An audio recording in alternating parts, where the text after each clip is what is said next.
வணக்கம், welcome to family corner. உங்களுக்கு இந்த வீடியோ பிடிச்சிருந்தா லைக் பண்ணுங்கள், கமெண்ட் பண்ணுங்கள், ஷேர் பண்ணுங்கள், மறக்காமல் சப்ஸ்கிரைப் பண்ணுங்கள். இன்னைக்கு முளைக்கட்டிய பச்சை பயிறு குழம்பு எப்படி வைக்கிறதுன்னு பார்க்க போகிறோம். அரை கப் பாசி பயிரை நம்ம முளைக்கட்டி எடுத்து வச்சுக்க போகிறோம். ஒரு பாத்திரத்தில் நம்ம எண்ணெயை சேர்த்துக்கிறோம்.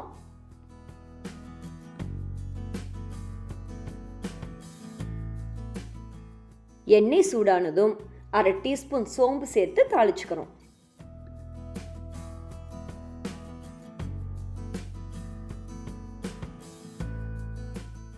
சோம்பு பொரிஞ்சதும் அது கூடவே கருவேப்பிலை, வெங்காயம் இது எல்லாம் சேர்த்து நல்லா வதக்கிக்கிறோம்.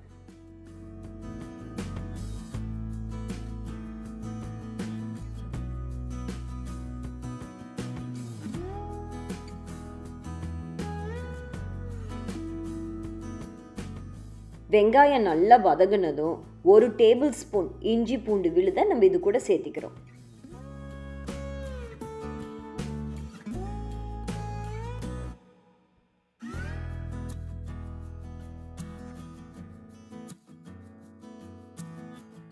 ரெண்டு பழுத்த தக்காளியை மிக்சியில் போட்டு நம்ம நல்லா அரைச்சி எடுத்துக்க போகிறோம்.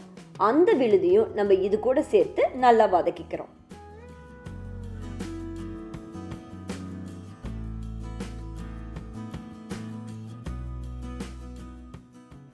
இஞ்சி பூண்டு விழுது, தக்காளி பியூரி இது எல்லாம் நல்லா வதங்கினதும் அது கூடவே அரை டீஸ்பூன் மஞ்சள் தூள், ஒரு டீஸ்பூன் கரம் மசாலா,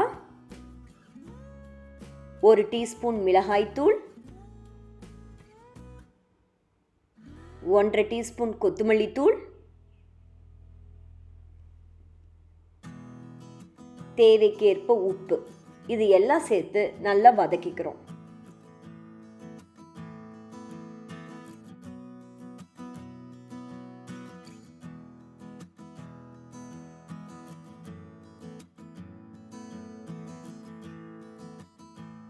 இது கூடவே முளைக்கட்டின பாசி பயிரையும் நம்ம சேர்த்துக்க போறோம்.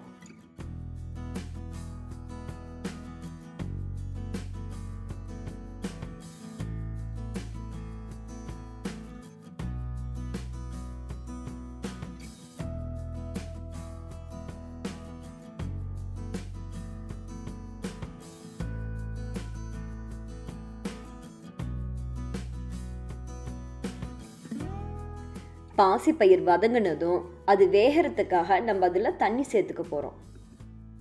பாசிப்பயிர் வேகிறதுக்கு உங்களுக்கு ஒரு 10 நிமிஷம் ஆகும். பயிர் வெந்ததும் நம்ம அரைச்சி வச்சிருக்கிற 1 கப் தேங்காவை இதோட சேர்த்துக்கிறோம். தேங்காய் விழுது வேணும்னா மட்டும் சேர்த்திக்கோங்க, இல்லாட்டி தேவையில்லை.